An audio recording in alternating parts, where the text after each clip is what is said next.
Well, hello. Welcome to Spindle City Straight Talk. I'm Chip, And I'm CJ. and it is Monday in the Riv. We have a guest today, and but before we do, we will be talking at length about the murder that took place on North Main and Locust, and some of the absurdities that have now been the propaganda that has just been placed in it. But with that, let's start the show. Okay, I'll bring in our guest. Welcome, Nelson. Good morning, gentlemen. Good morning. We meet again in the stratosphere. So, we had a shooting over the weekend. Yes, we did. Seems to be a little more than a shooting because there was three shootings in a 10-hour period in Fall River. There was one on Locust and North Main Street Yep. where the victim was an 18-year-old resident who died. A few hours later, at about 9 o'clock at night, there was another shooting in the same area, Yep. and there was a shooting on Rock Street, from what I Yep. understand. You're correct. But according to the chief, and let me quote him now because this is very interesting. Really? Okay, the chief said this on WSAR. Quote: "Three shootings over the weekend. Nothing to fear. Our local youth have very specific targets and sniper-like shooting accuracy, so the public is not in danger." So now we have snipers all over the city. Is this Fallujah? Is this Wow. He really said that live. on WSAR? I guess he didn't uh, hear the residents in the neighborhood when Channel 10 went there to interview them, and they said they are scared for their lives. They're fearful. This is I know. crazy. And I you saw want to know what's that. even more crazy about the whole thing? Is that everyone was asking, where was Paul of all I this? know. Right? Where was he? Well, guess what? We all know where he was. He held a fundraiser. And do you want to know how far away from the crime scene that man was? 8 to 9 minutes. 8 to 9 minutes that man was from the crime scene. But have no fear, right? Have Have no no fear. fear. I Have cannot, no fear. Oh, Coogan is here.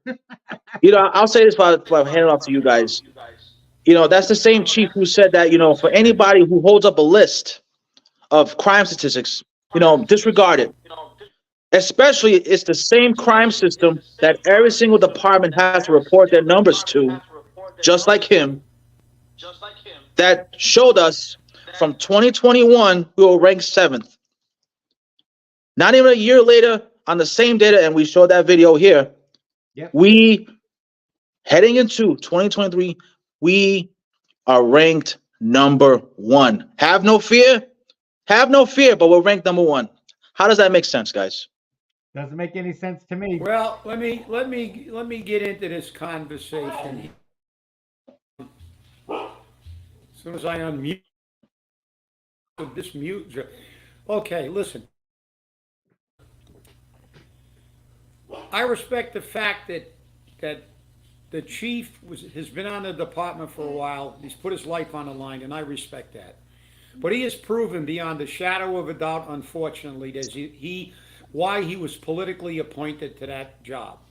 And I think he's sacrificing his own personal integrity by making ridiculous statements like disregard statistics that they report to the FBI. He's saying, don't believe them. Don't believe this. And now to say that the youth have sniper-like accuracy, I'm not sure if Chief Corbin's been in the military.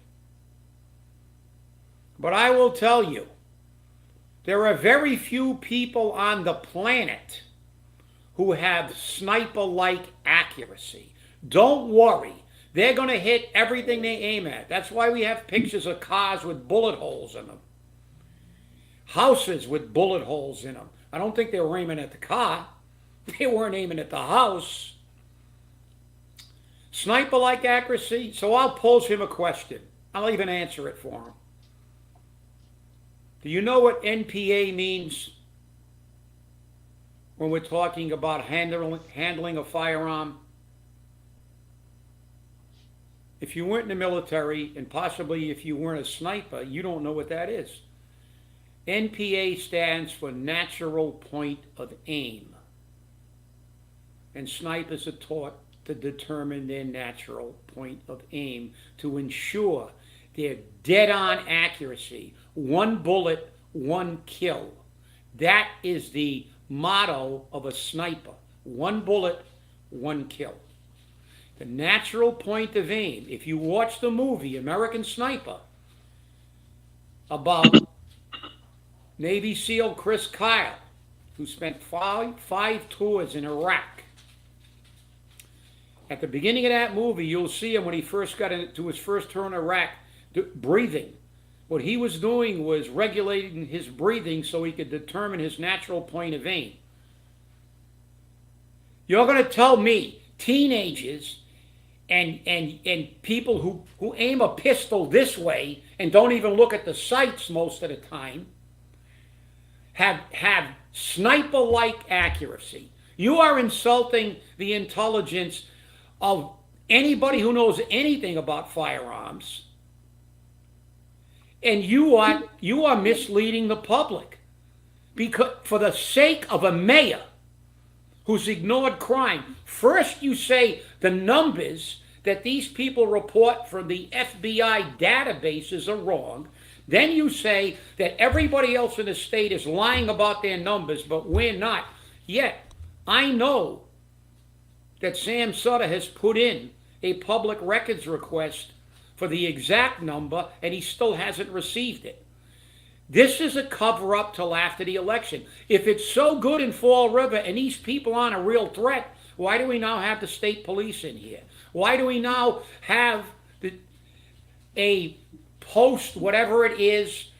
But it's not supposed to be post. With all due respect, Chief, where is the mayor's plan? Where is your plan to do something preemptively about crime? Not after the fact. I don't care if the state police, the FBI, the ATF comes in after a murder. The people of Fall River are already about the bullets flying all over the place. And to say, don't worry, these people have sniper-like accuracy? That is absolutely ridiculous. Half of those people couldn't hit a bull in the ass with a banjo. And they miss more shots than they ever hit anybody, and you know that. And that's not Fall River, that's everywhere. They stick the weapon out and they spray. And they hold it like this. They don't need sights. And snipers use sights, telescopic sights, and wind direction meters, and everything else. I'm sorry. I respect police officers immensely. But that unfortunately is a crock of shit. And I'll turn it back over to you. Well, what's interesting is that, people are claiming that as propaganda. And one of the comments from that person was Paul Coogan and Linda Pereira came in for obviously first in the elections in their respective categories, yet they both turned around and said the city's a safe city. Yeah, well, tell the family of the kid that's dead right now that Fall River is a safe city. Now, over the weekend, while I was looking into some of this, I turned around and I spoke to a few people and some people in law enforcement and whatnot, and they said that what they believe is happening here is that a Boston drug gang is moving into the Fall River area and is trying to take out the drug trade in Fall River from their competition, and this way they maintain the drug trade in Fall River. Wow. That's possible. It may not be possible, but for me, I mean, it sounds pretty logical. But again, remember, nobody's going to come to Fall River that's a criminal. That's what we've been told. Well, and let's not forget, next summer, if that be the case, with the violence going on, They'll just take the T down here. They don't have to drive down here. You know, this is at his face irreprehensible to hear him say that. And again, I agree with you. We all can respect anyone who puts on a uniform. But again, when you're going to serve and protect, you need to serve and protect the public, meaning being straightforward and forthright with the truth, not serve and protect a mayor because you was appointed by him.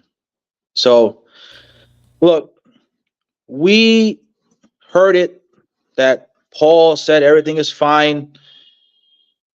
I guess we need to show the public of what's going on. You know, we mashed up a video. I mashed up a video. You know, so CJ, take it away. Okay. Let's see what we got here, Nelson. Our next question will be asked by Pamela Martin from FRGTV. Attractive, and they're being supported, and that's what we're going to do. Crime, you know, I was looking at the FBI statistics. If you want to compare crime by the numbers, crime is not in a bad place in Fall River right now compared to where we were in 2014, 2015. The numbers were higher. We're going in the right direction. One person's being transported to the hospital with gunshot wounds. We're on Locust Street and South Main, I believe.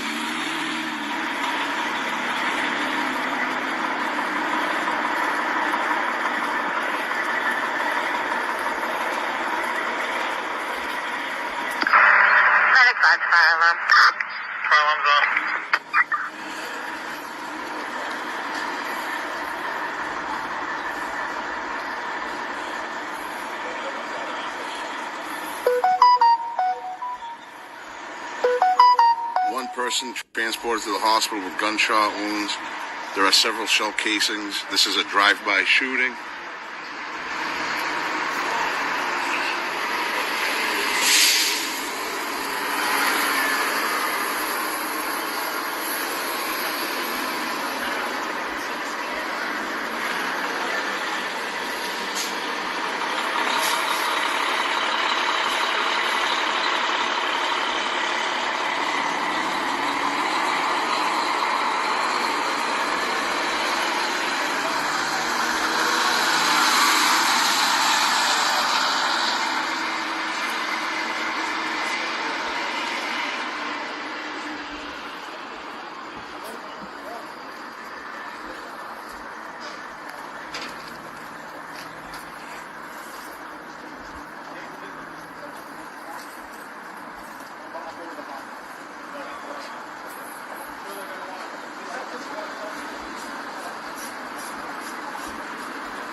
I believe that video was from Fall River Reporter. Am I correct?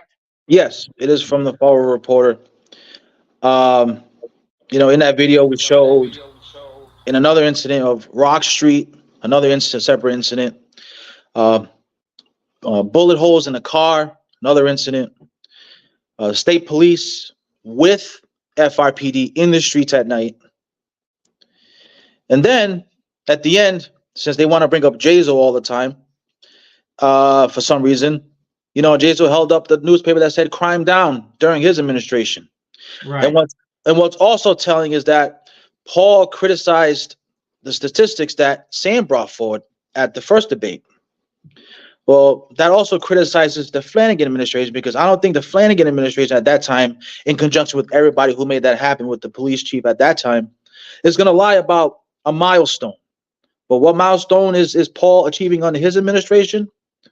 Moving up to 1 as the most dangerous city in a short period amount of time. 3 shootings in one day. I guess 4 must be the record. I don't know. I mean, you can't deny this. And there will be those on Facebook that will try to come up with a narrative to provide political cover for Paul. But there's only one problem with that. Whatever narrative they try to come up with will not correspond to reality. And here's the reality. Nobody that has witnessed Saturday can deny the bullets on the ground and that victim that we lost. You can't deny that. So they can try to twist the narrative, But we all know what the reality is. We're not a safe city. And for the fact that he was literally 9 minutes away, 9 minutes away at a fundraiser, at a cookout and a beer fest. And that call came into dispatch at 12:15. And his fundraiser started at 12 o'clock. He could afford to cancel that fundraiser. He could have, but he didn't. But you know what? Sam went to the crime scene a little further up, spoke about it. But again, it's going to be up to the people to decide. How do you want to proceed? Do you want to proceed with this leadership that fails to acknowledge the severity of crime in our streets? And quite possibly a Boston gang, drug gang coming down here? Or do you want to change course and just do something that needs to be done because our streets are on fire? And I'll leave it at that. And I'll say that second video that he showed, that's going to be towards the end. That part of the debate never gets talked about, but that's something that I definitely want to shed light on. Okay, listen. This administration covers up everything, and crime is the biggest one because it affects it. Listen, number one, Paul has already shown his priorities. He was at a beer bust, and I'm sure he was informed of a fatality. You're not going to tell me the police department didn't inform the mayor of the city of Fall River that we had a shooting and somebody possibly, being transported to the hospital that could die. Okay, and what did he do? He chose to stay at his beer bus because he doesn't care. Because he's already said, my campaign strategy is to lay low like Joe Biden and shut up. I got this thing in the bag. Because the dummies in Fall River are just not going to come out and vote. Because they're going to let me lie about everything, including... How long has the state police been here, Paul? We had the picture of the gang unit of making an arrest before we even knew the police were here.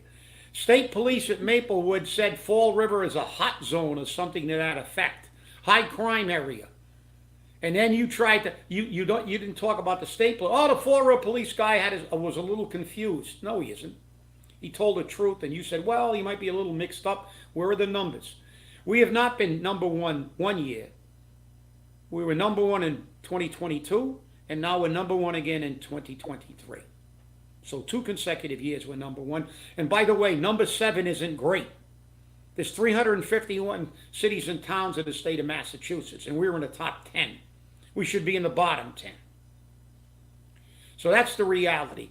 That this is all a big, giant con to get them through the election so the rich and the powerful can keep taking our money and breaking our backs, and he can keep giving out jobs because that's what they do. He's going to keep their mouth shut, and he's going to just not do anything and just hope we got a low turnout. Again, it's up to the people to vote. And I blame a lot on these politicians. Everybody knows how bad this city is getting. Everybody knows how bad this city is getting. But have any of these city council candidates and even the mayoral candidates really, really, really gone public and hammered these things every single day? Now, we offered every candidate an opportunity to come on our show, and we've had 2. So where are the rest of them? You've got to get out there, and it's too late now. We've got less than 3. We got 3 weeks to the election. 3 weeks and a few days. These people haven't introduced themselves to the people. Say, I'm gonna make sure that our police department is preemptive in attacking crime. I'm going to make sure that we tell the criminals that don't come to Fall River because you will be prosecuted to the full extent of the law. I'm going to make sure that our taxes are lower. And to Nelson's point, I am going to reduce that because we got a ton of fat in our budget. We have seen Paul Coogan hire another person for the financial team. We hire people who can't do the job, then we hire a consultant, then we create another job. That's how we ended up with 6 assistant superintendents of schools to help somebody that's making $250,000 in salary. And over that with benefits. This is absurd. But Nelson, you talked about the people on Channel 10 being fearful. I'm going to read you something from a businessman whose business is a block away. And I am reading this verbatim. Just heard 4 gunshots outside the office 1 street away. Saw an African American running up Locust immediately after. Awesome neighborhood. I have 5 patients this morning.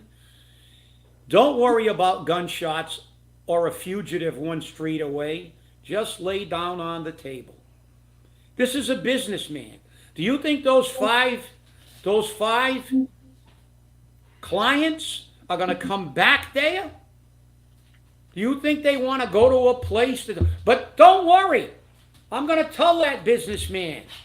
You tell those patients, don't worry about it. These people have sniper-like accuracy. They're all like Chris Kyle. They could shoot somebody a mile away and shoot a mosquito in the anal sphincter dead on perfect. I mean, the absurdity of that statement. Again, they love to just disrespect everybody. It's like, now they're disrespecting snipers. Snipers are highly trained professionals. They're not just regular soldiers. You go to train fire, you shoot at targets, you get to be reasonably good. These people, their only job is to hit what they aim at. 1 bullet, 1 kill. Even police departments aren't that accurate. I remember they had a chase years ago on I-95, 95 to I-95. They ran them off the road on I-95 in Seekonk, and the state police, the local police, I think they fired 95 rounds at the car. And the guy was never hit.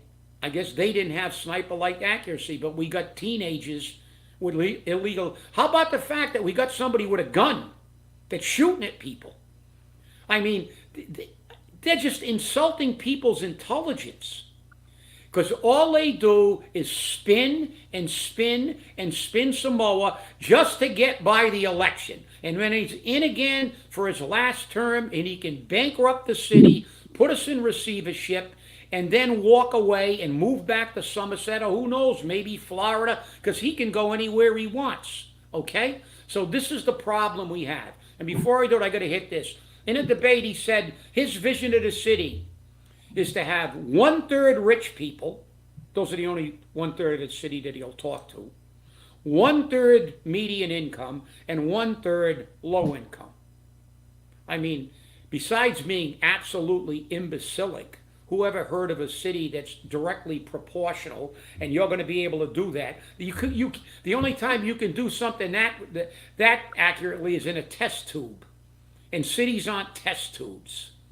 I don't know how you're going to do it. It's an impossibility. But to say that shows how ridiculous this guy is. But I'm going to ask him one question, Paul, that should have been asked at that debate. Do the 1/3 people who are the lowest income that you want in the city, are they going to pay 1/3 less for their groceries, 1/3 less for their electric bills, 1/3 more for their rent? Are the people in the middle only going to pay 2/3 for their groceries and 2/3 for their water bills and 2/3 for everything? And are the rich people going to take the full nut? No. The rich people are going to go ahead, poor people and super poor people, you pay our bills, and we're going to sit here and we don't give a shit about you people. Just like the guy that came up with that theory, Paul Coogan. Paul Coogan. Because his banker friends, his lawyer friends, his developer friends don't care about inflation. They don't care about rent. They don't care about anything because they got beaucoup money. And with that, guys, I'll turn it back to you. Well, what's very interesting, is the fact that, Paul's made some very interesting statements, and the FRCmedia statement's going to be very interesting. I'm going to let it go over to Nelson because he has something to say. Yes, I want to kindly request we go over the 30 minutes for the show because there's some things that really deserve some attention because, you know, the city council meeting, they talked about the bullshit Route 79 project that's not for us. It's for other people. Mr. Fiola was at the table, you know, the person that Paul bailed out, the council president talked about, you know, who are we really going to have a say as to what goes on down there with all those parcels when it's time for who gets what, you know, the process. To me, because I attended live, I don't think we will, and that's problematic. We're talking about a project here, and the city, our city, is not going to have any real say as to what goes on. That's very problematic. But at that same meeting, the dispute between the city and the fire union came up. You guys talked about that on the show, in the last show. So that letter revealed more details. Okay. So the agreement between the city and the fire union expired June 30th of 2021. And they went and the fire union elected to go into arbitration July 17th of 2023. So we got some time gap here. We all know what that letter is trying to imply, right? We have $18 million of ARPA money left. But let's go to that date, June 30th of 2021. We all know what's been happening. He's been giving out pay raise after pay raise, job after job, millions of fucking dollars. We've gone from $70 million to we're flush with cash to we're a great city financially to this letter. We all know what he's trying to imply. That to me is a huge disrespect to the firefighters. All this money, he spent $4.5 million on salaries and wages. And now he's trying to undercut the process, which Chip has eloquently elaborated on. The whole process, the legalities, the whole thing's illegal. And if I'm the city council, I hope they reiterate what I just said. All this money, all of the pay raises, the illegal budget he passed that violated the salary ordinance of almost $1 million. Millions of dollars have passed through that room. We don't see it. It's only on paper, but I saw it. I saw all the money on the table, invisible. Benjamins on that table that could have went to the fire department, could have went to our firefighters, but it went to all of those who are connected to him. I guess he didn't pay attention to that fire at Brightman Street that took more apparatus to take out. You know, like I said, and Chip went on this as well. When it's time to speak, I hope they file a unfair labor practice complaint, and I hope they sue that POS. That's putting it lightly. Because you want to know something? He can take that letter.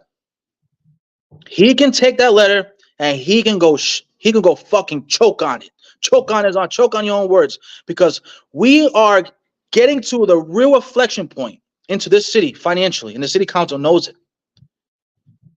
If we end up re-electing this guy, the man who just doesn't understand the priorities, we're screwed financially, because after next year, all hell's gonna break loose. But he'll most likely be gone. But you know what? Before he goes, I want him to remember this show. I'm telling him, he told me to go buy a house. Well, guess what? I hope you take that letter and go fucking choke on it.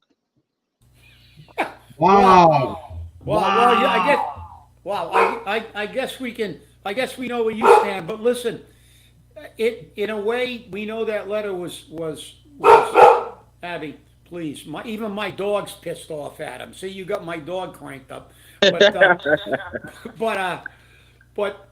that letter basically proves what a liar he is.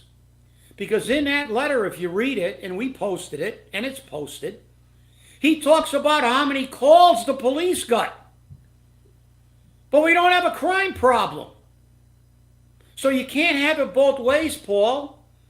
If the crime was so good, if the problems were so good in this city, our police department would have as many runs as maybe Lakeville or Westport, nice quiet little suburban towns. But they don't. They're going full bore. But as I said on that show, even those smaller departments, everybody that does those jobs truly believes and truly knows in what they do is for the sake of their community, and they deserve to be paid, and paid well, because every day that they put on that uniform, they may not come home alive, because it only takes one call, as I said, and I'm a little bit calmer today. But the reality is that the lying, and that's why I'm so disturbed that the police chief did that, because I got a lot of respect for him as a police officer. But you know, was it worth getting that job to basically become a political excuse maker for the mayor and try to spin everything? That's up to that is something you're going to have to look in the mirror and answer to yourself, because I think it's a sad commentary that you would even make some of these statements. Maybe you weren't thinking. Maybe you couldn't figure out any other way to except say sniper-like accuracy, and everybody knows that. Look I know a police officer, he's not a Fall River police officer, that was in the same room as a perpetrator, emptied his service weapon, and never hit the guy. Because that's how intense and rattled people get in those situations. That's why I have so much respect for the profession. I know what they face, and I respect that. But what I don't respect is when you try to spin things because you've become a politician. I didn't get the chief of the Fall River Fire Department's job because of that. I was told directly by the mayor when I was on a chief's list, we are not going to make you chief because you will not do what you're told, and you will not say what we want you to say.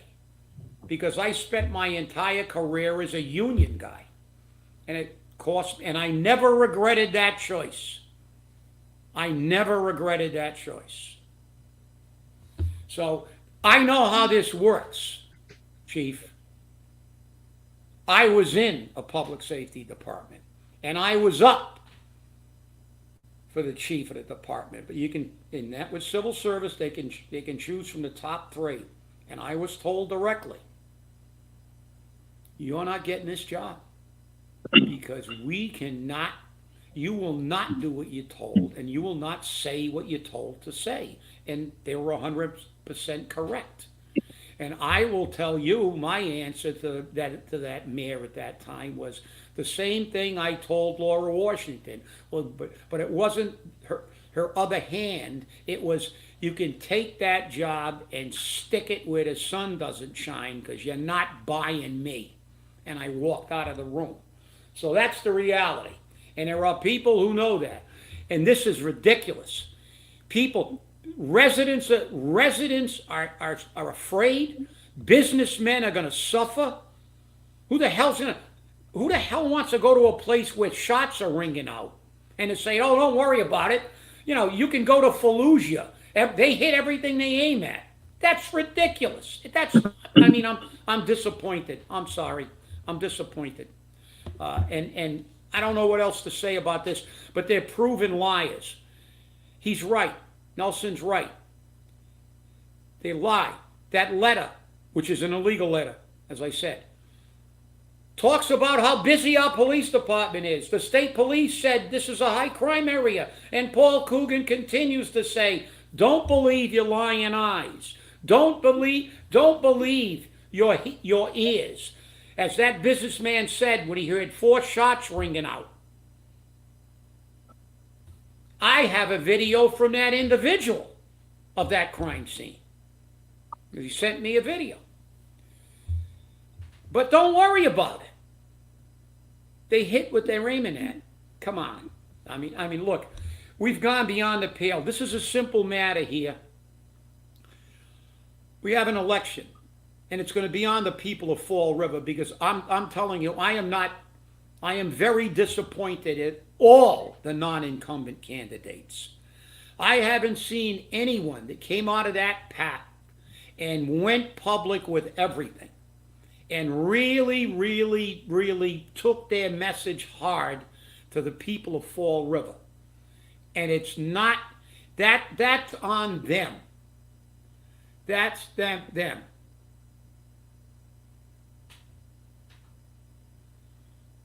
Yeah, well, yeah, he will be elected, you moron, because they're all like you, political assholes who kiss ass. So you're right.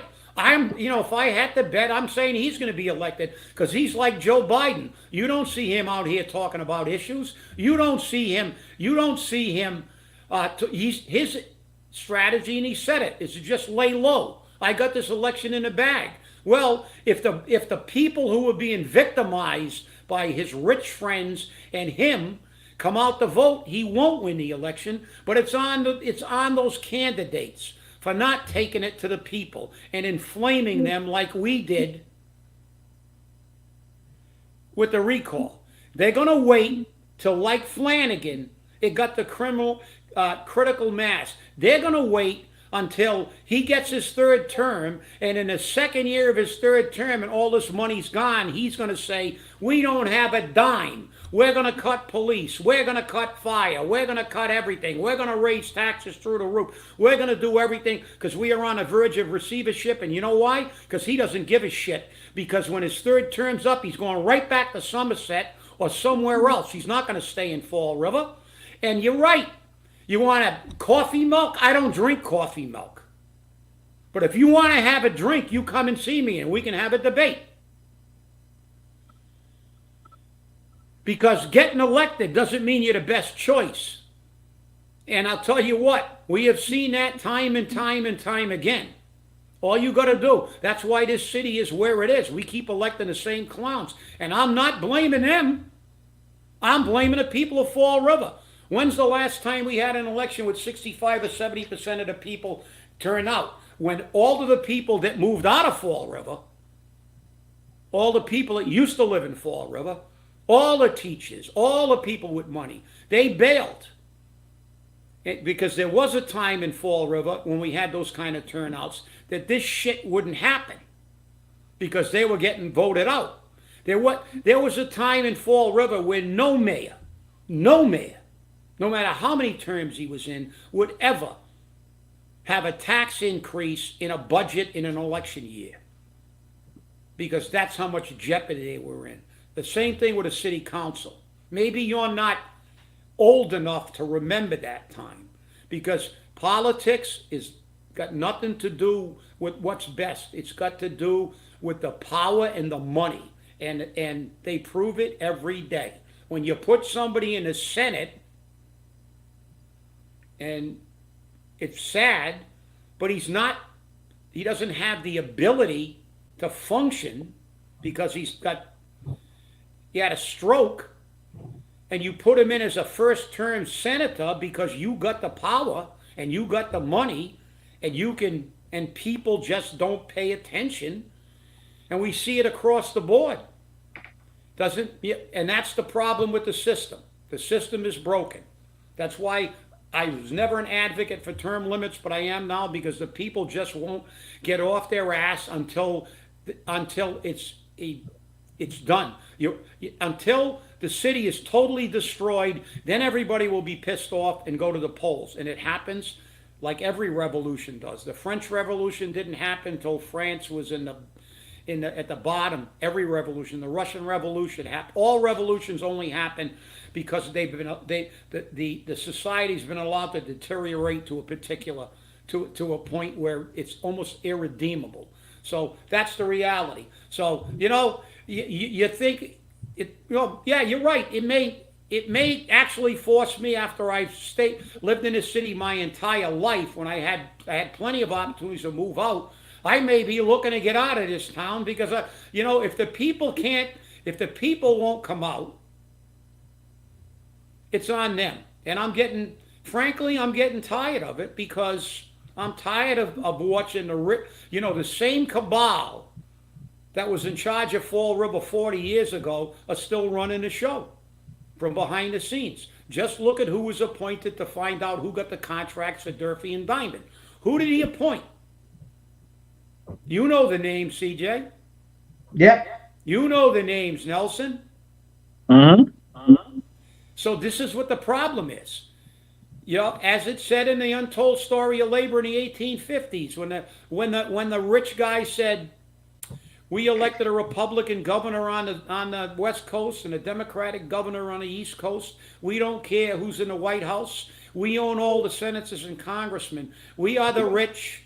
We control this country, and we will never let go of our power. And then today, 100 years later, a little less than 100, well, actually 100 and almost 200, so 200 years later, the rich still control it, and the money men still control it, and the people who can outvote them, like Paul Coogan said, he wants 2/3 of the people, 1/3 median income, 1/3 poor, and that 1/3 at the median and 1/3 at the poor still haven't figured out if they get pissed off enough to come out and vote, 2/3 can always outvote 1/3. So with that, guys, I'll turn it over to you.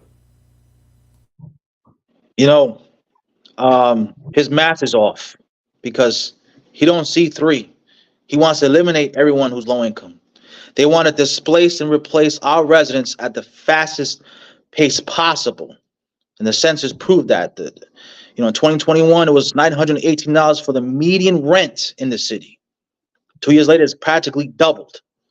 So he don't know math that well.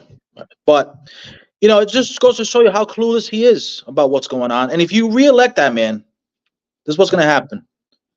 You're going to see more crime, the more downplaying of the severity of crime. And then he's going to send down a line item for Durfee, like Mr. Rex said at the last show. He's going to put down $5.2 million, even though the people elected back in 2018 to pay 3.6 for the 30 years in the budget. So he's trying to stiff the firefighters, which is illegal. Don't give a damn about them. He wants to stiff the taxpayers because he needs money, because the money's his scratch ticket's running dry. And then we will come to a reflection point when all the money's gone. After next year, all hell is going to break loose, most likely, because that scratch ticket is going to be gone. But to prove how clueless that man is, he talks about the education, being in the educational side of things in his career. This moment in the debate was very telling. And the person who asked the question gave him a softball. CJ, take it away. Our next question will be asked by Pamela Martin from FRGTV, and Mayor Coogan will be the first to answer. All right, I put a lot of thought into trying to get these questions to be unique, and I believe that I have found the root cause of homelessness, addiction, school dropout, and crime. It's generational trauma. Would you please define what generational trauma means to you? How prevalent do you think generational trauma is in Fall River, and what do you plan to do to help healing? Mayor Coogan? I don't know what you're talking about.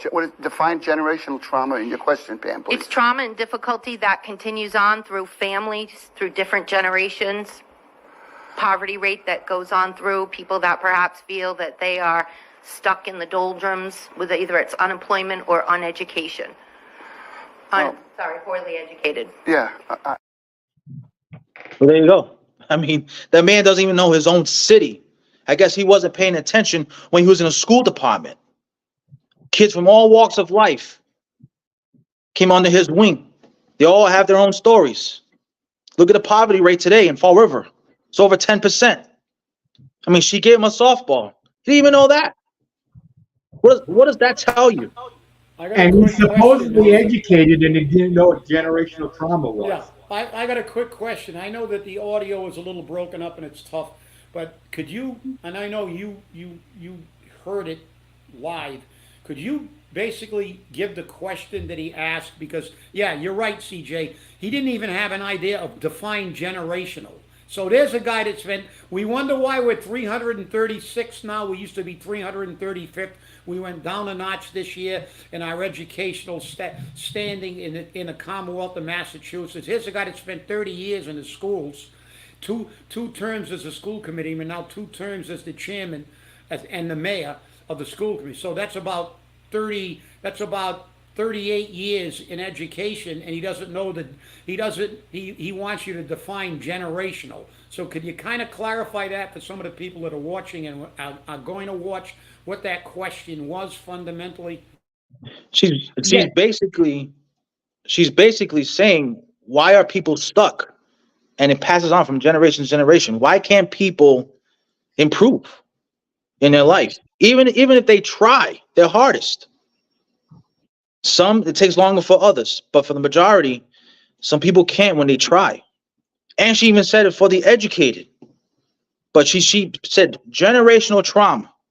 And for him to not even understand that right away, given his experience or time in the school department. I mean, there you go. There you go. And it's very telling. They talk about all this economic activity, this economic agenda, and yet the poverty rate has not declined. People are generational trauma. Listen, this city is about to experience a real human toll of trauma, economically, housing-wise. They're on a path of being displaced and replaced. You want to know fucking trauma, Paul? When you attended the United Interfaith meeting, Affordable Housing Forum, people crying in front of you. That's trauma. The person who spoke at the podium, he said, what's going on now is not meeting the needs of the people. Trauma. You don't understand that because you don't see those people. All you see is the market rate developers. You want to continue accepting these tax breaks at the expense of the taxpayers to price them out. We're losing money. Homeowners are losing money. Taxpayers are losing money. All across the board. And as a city, we're losing money because they're getting a huge tax break every single year on their increased home values. They're going to get that deal. So again, it just goes to show you he's out of touch. He didn't pay attention even at the school department. And at that debate, it was very telling. Very telling. It's Okay, let me just get this in quick, CJ, because Nelson's figures are off. Because I always look at the U.S. Census Bureau, but I just pulled something up quickly. And of course, they're going to say that the U.S. Census Bureau's lying. All these other now, just on my phone, I just punched in, and you can all do it yourself. Google it. Poverty rate for city of Fall River, Massachusetts. 18.3% of the population of whom poverty status is determined in Fall River. 17.3 of Fall River families live in poverty. In Fall River, 22.8% of the people live below the poverty line, and a considerably larger share than the average American. And now I can go to the U.S. Census Bureau rate, and while you guys discuss that, this is from Massachusetts demographics, etc. So all these rates are high, and I think U.S. Census Bureau was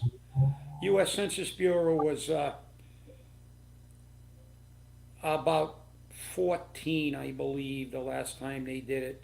Yeah, I'm going to go to it right now, and let me see.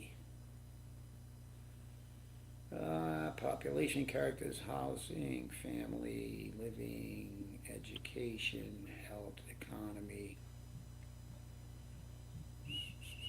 income and poverty.